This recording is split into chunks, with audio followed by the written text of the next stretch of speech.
Today, I want to talk about my novel, The Sleep, my longest novel, and how it was influenced by two of my favorite novels, The Magic Mountain, the masterpiece by Thomas Mann that won him the Nobel Prize, and The Very Different London Fields by Martin Amis, his masterpiece. Now, both of these novels, The Magic Mountain, basically takes place at a sanitarium in the Alps after World War I. And it's basically sort of a personal story about a man who goes there and he is feeling sick, and then he just ends up staying there for seemingly forever, and all the goings on at the sanitarium. And it's very surreal, but the whole thing is a microcosm for what was happening in Europe at the time. And it all centers around a love story between the protagonist and another woman there. So it's a very personal story that actually is a metaphor for what's going on in Europe at the time.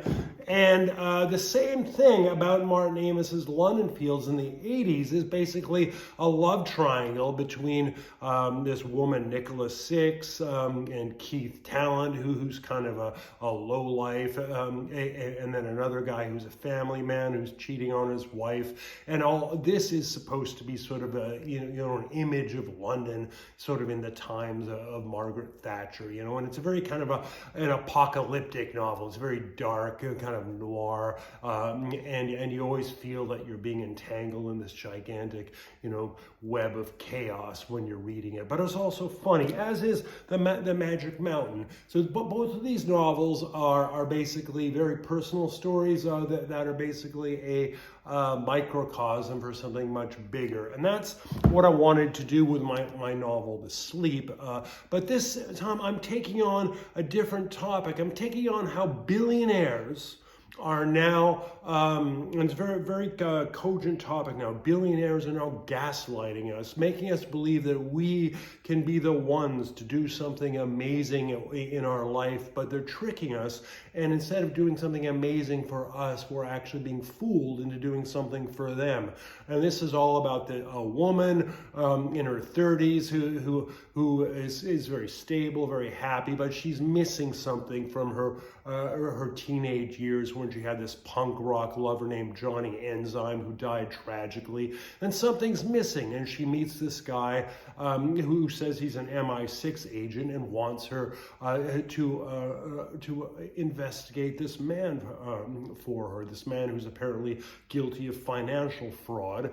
And she thinks about it for a while, and she's a big fan of Marlene Dietrich in Dishonored, and also Ingrid Bergman in Notorious. These are both Mata Hari stories, and so she imagines that somehow she can be a Mata Hari like Marlene Dietrich in Dishonored, and that this will give her life new meaning, and she'll fulfill the destiny that she should have had her ex-lover Johnny Enzyme not died. She would be doing something radical, something new, something different, fulfilling her destiny. But then it turns out that ultimately this guy, this MI6 agent, is a double agent, and she's being fooled into being part of a much bigger plot where there's money laundering involved, there's international terrorists and everything.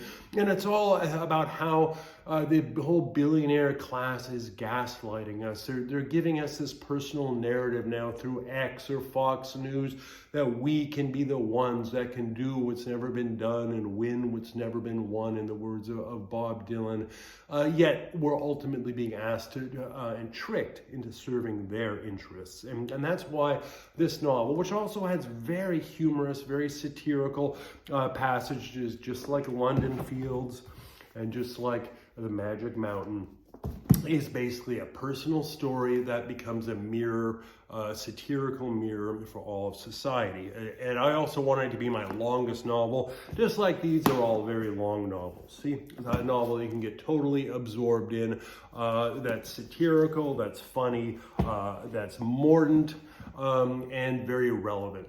Anyway, so I really strongly suggest you should get your hands on it if you like this sort of literary fiction. And there's also my new novel, The Orphean, that came out in September. It's a day in the life of a men's fashion and fragrance influencer on his way to meet his estranged daughter in a very Kafkaesque world. It's a big salute to Kafka's novel, The Trial, but it also has a lot in common with the fiction of Peter Handke, and that it very slightly bends reality without breaking it. I really suggest you take a look at it. They're all available on Amazon or anywhere else. Anyway, thank you for listening, and I hope to see you again.